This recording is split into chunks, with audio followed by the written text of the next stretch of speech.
Hi everyone, welcome to another session of Law and Language from Dharmapeetam. So as we discussed in the last session, we are now dealing with the usages of tenses. And when we consider the tenses in English, the first one to come is simple present tense. So as far as the structure of simple present tense is concerned, it is a subject plus V1 or a subject plus V1 plus SES or IES. We have seen what are the different ways by which we can construct the positive, negative, question types of sentences as well. Now, what are the different situations where we use simple present tense? The first and foremost usage of simple present tense is nothing else but to express habitual actions. Habitual actions means something that we do regularly. Something that we do regularly. If anything that we do is something related to a habitual action, we always express that in a simple present tense only. For example, the children go to school by bus. The children go to school by bus. It means every day the children go to school through the medium of bus only and no other mode of transportation. Okay. Another example, he plays with his friends every day or every evening. So it's a habit for him that he has to go out and play with his friends in the evening every day. It's a habit. So that particular sentence, he plays, he is the subject, plays is the verb, subject plus V1 plus SES IES. Okay, and that is a habitual action because he does it every day. So that particular sentence is expressed in a simple present tense. Another example, he gets up at 8 o'clock in the morning. She gets up at 8 o'clock. So every day it's a habit for her to get up around 8 o'clock. So that particular sentence is expressed in a simple present tense. When we check that particular structure, she, singular subject, get verb plus S form. So the verb always carries S, ES or IES when the subject is singular. In the first one, the first example, the children go to school. Child, children. Children is plural, means it's more than one.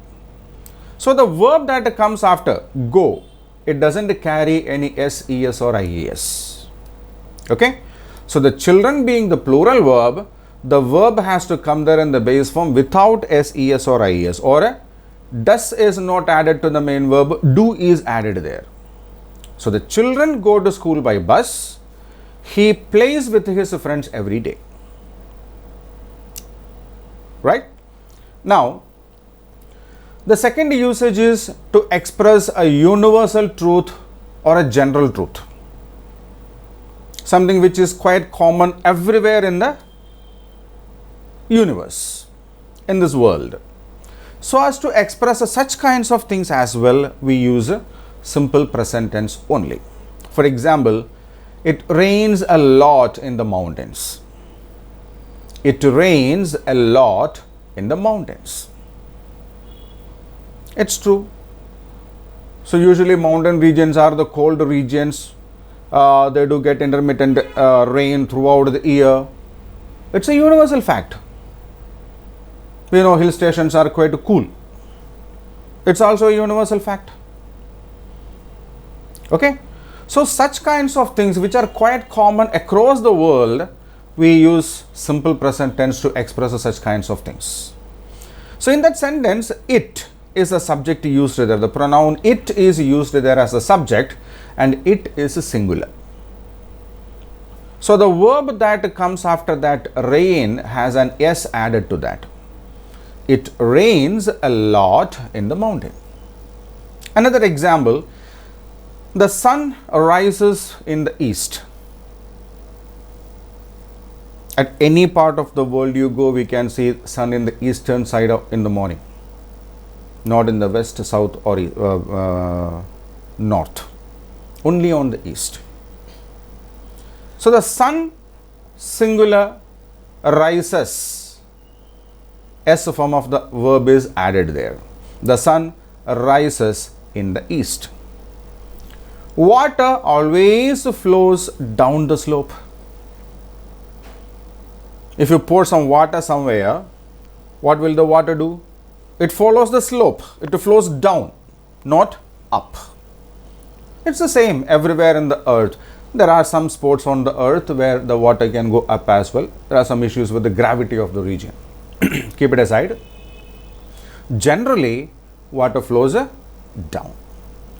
So, if we have to express such kinds of things, we use again simple present tense.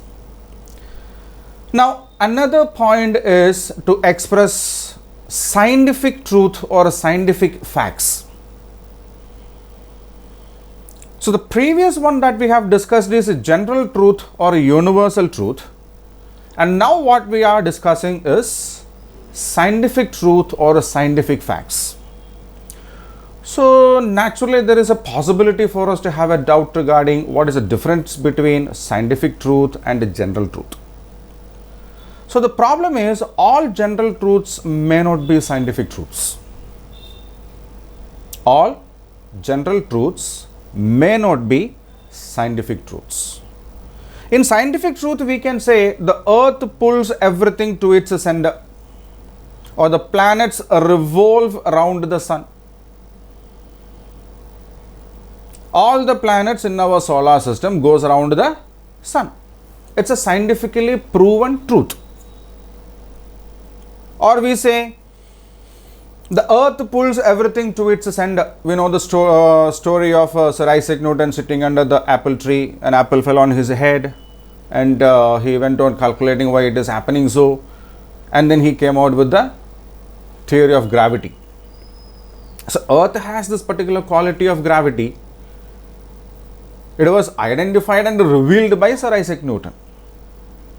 So, as it is scientifically proven, it becomes a scientific truth. Now, it's very cold at both the poles of the earth. Northern pole and the southern pole are the coldest regions on the earth. That is also scientifically proven. Now, how is this different from the general truth? Say, for example, we said an example for the general truth: the sun rises in the east. Yeah, any part of the world you can see sun on the eastern side in the morning, no other sides. But we know scientifically sun doesn't move. Sun is fixed there, and the earth has got two movements on its own axis and around the sun. Because of these movements, we feel that the sun is moving from one end to the other, and we are stationary. So, sun rises in the east, sets in the west can be considered as a general truth because everywhere on the earth the same thing is happening. But scientifically, as sun doesn't move, it is just an illusion that is created by the movement of the earth. It cannot be considered as a scientific truth. It's a general truth. Clear? So, there is a difference between scientific truth and general truth, and that is why it is classified separately as two different usages of a simple present tense. Another situation where we use a simple present tense is to express historical facts. Historical facts which still remain the same. For example, we can say Taj Mahal is a tomb. Taj Mahal is a tomb. So, according to our history or what we know in the history, we know that after the death of his wife, Shah Jahan constructed Taj Mahal, where he buried the physical remains of his wife Mumtaz. And after his death, his son buried his remains also in the same place.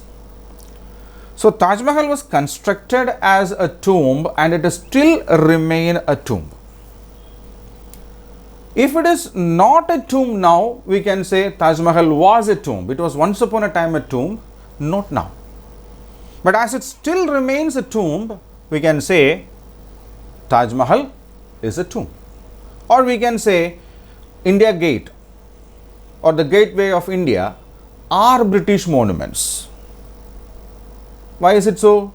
Because it was constructed by the British. It still remains a British construction. So, they are British monuments. So, something that happened in the history and it is still remaining the same, such kinds of things can be expressed using simple present tense, and that is why we call it as a scientific facts. To give instructions or to make directions, we use simple present tense. That is the next usage of simple present tense, to give instructions and to make directions. For example, in a classroom, when the students are making a lot of noise, the class leader or the class monitor or the teachers, they come and give only one instruction: do not make noise. Do not. Right? So that sentence is constructed in a simple present tense only. So do not make noise, or do what I say, or bring me your notes, or fetch me a glass of water. Right? So all these kinds of sentences are instructions being given to be done, and all these are happening or are made in a simple present tense only. Or if we have to give directions to somebody, if someone is asking you the way to somewhere, say for example way to the railway station, what kind of an instruction do we give? Go straight and then turn left. Go straight and then turn left. Same thing, it's happening in a simple present tense only. So another area where simple present tense is extensively used is news headlines. It's a good habit to read newspaper, and when you read it, please check the headlines. What kind of sentences do they use in making the headlines of the news? The event might have happened the previous day. For example, in the sports column, the match had happened yesterday. So technically speaking, that is a past activity, but the headlines will always be in a simple present tense. For example, there was a match in between India and Australia yesterday. Think, India won the match. But the news headlines will be India beats Australia, not India bet Australia. All news headlines will be made in a simple present tense only. For example, government plans new policies for women empowerment. Government plans new policies. So there might have happened a session in the parliament yesterday where these kinds of policies were discussed. And this news, the media is reporting that event which happened yesterday, but the headline of the news will be there in a simple present tense only. Okay?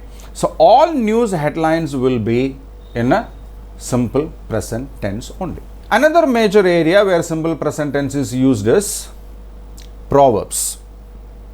Proverbs.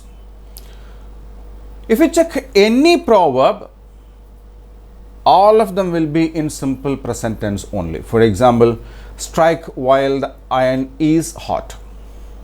Strike while the iron is hot. A proverb which explains us or expresses the meaning: do the right thing at the right time. We must do the right thing at the right time. If you want to change the shape of an iron rod or something like that, by just beating on that, it may not work. Heat it, and when the iron rod is heated up, then we can strike it and change it into any shape, right? But the proverb is strike iron when it is hot, because let it be in the past, let it be in the present, let it be any time into the future, it remains the same. So proverbs, it has a speciality that it can live beyond the time. There is no time limit as far as this thing the proverb is concerned. So because of that reason, all proverbs will be expressed only in simple present tense. Another one, an apple a day keeps the doctor away. An apple a day, it was the same in the past, it is the same in the present, it will be the same in the future as well, right? Another one, don't judge a book by its cover. So all these are proverbs, and the proverbs are something that stand beyond the time. When it was created in the past, most of these proverbs are actually created by William Shakespeare. When he created it, it was the same. When we read that in the 20th century, 21st century, it's the same. Even if it is 180th century, it will be the same. So, proverbs are all expressed only in a simple present tense. When we have to make a wish, for example, when it is the birthday of your friend or some other function happening at your home or in a relative's home, we have to go there and make some wish or make some greetings. All these wishes and the emotional expressions kinds of things will be in a simple present tense only. For example, when it is our birthday, when we go to get the blessings from our grandparents or uncles or aunts, the elders, what blessing do they give? May God bless you. May God bless you. So God may bless you. When you convert that into a statement, it reads God may bless you. So God may bless you is in a present tense, isn't it? So all the wishes, when we are going for examinations, the people usually wish all the best wishes, right? So all such wishes are expressed only in a simple present tense. One major or important usage of a simple present tense is, we can use a simple present tense to make what we call announcements. Announcements in the sense future actions. So we know present tense is used especially for expressing something that is happening in the present. But here what we can say is, if an activity is fixed or planned to happen in the future, if an activity is planned so as to happen in the future, such kinds of activities can be expressed using simple present tense. For example, in school, after the holidays or before the holidays, let's consider summer holidays, it's the longest holidays, no? So we have our exams in the month of April, and time when the school was to be closed after the exams, we get an announcement, the school reopens on June 13th, for example. The school reopens on June 13th. So this is something that is to happen after, say, for about 2 months, right, or 1.5 months. That particular activity which is supposed to happen in June is expressed in the month of April, right? April is the present, June is the future. But the announcement will not be like the school will reopen on June 13th. The announcement is the school reopens on June 13th. So what is the difference between the school will reopen and the school reopens?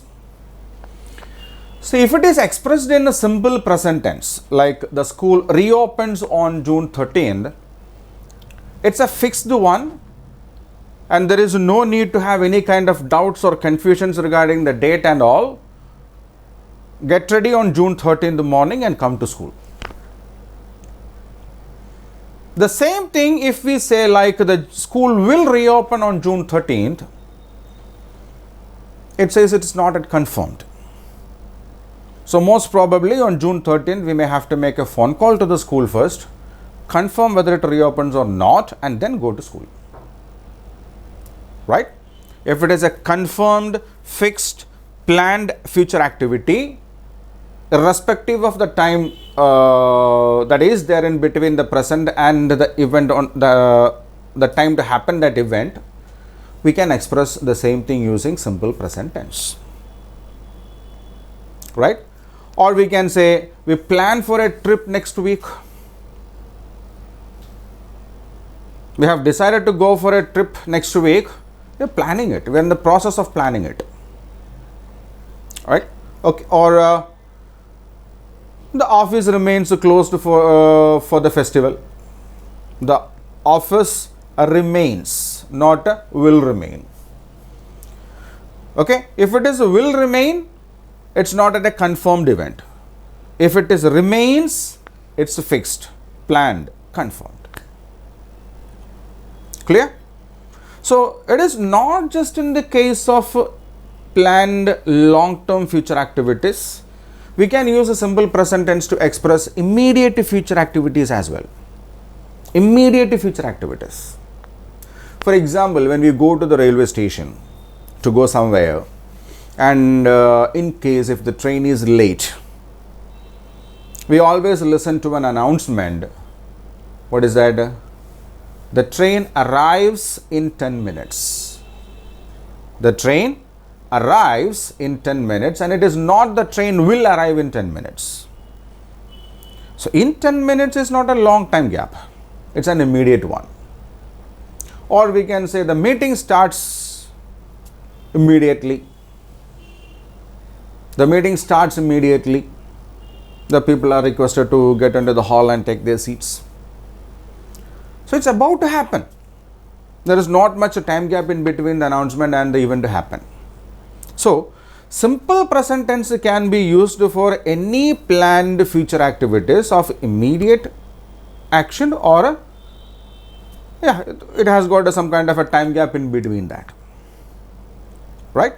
So these are the major usages of a simple present tense. Now, what are the time phrases that we use in simple present tense? When we use a sentence in simple present tense, we always use some specific words. What are they? We use the words like, you can see it on the screen, always, every day, every month, every year, never, often, normally, seldom, sometimes, usually, twice a week, twice a day, all the time, such kinds of words. So most often, if we can find these kinds of time indicators in the sentence that we have in front of us, in most of the situations, those sentences will be in a simple present tense. Check the examples. He always takes care of his health. He always takes care of his health. So we can find this time indicator always in that. And that gives the sentence a sense that it is something, some kind of a habitual action kind of a thing.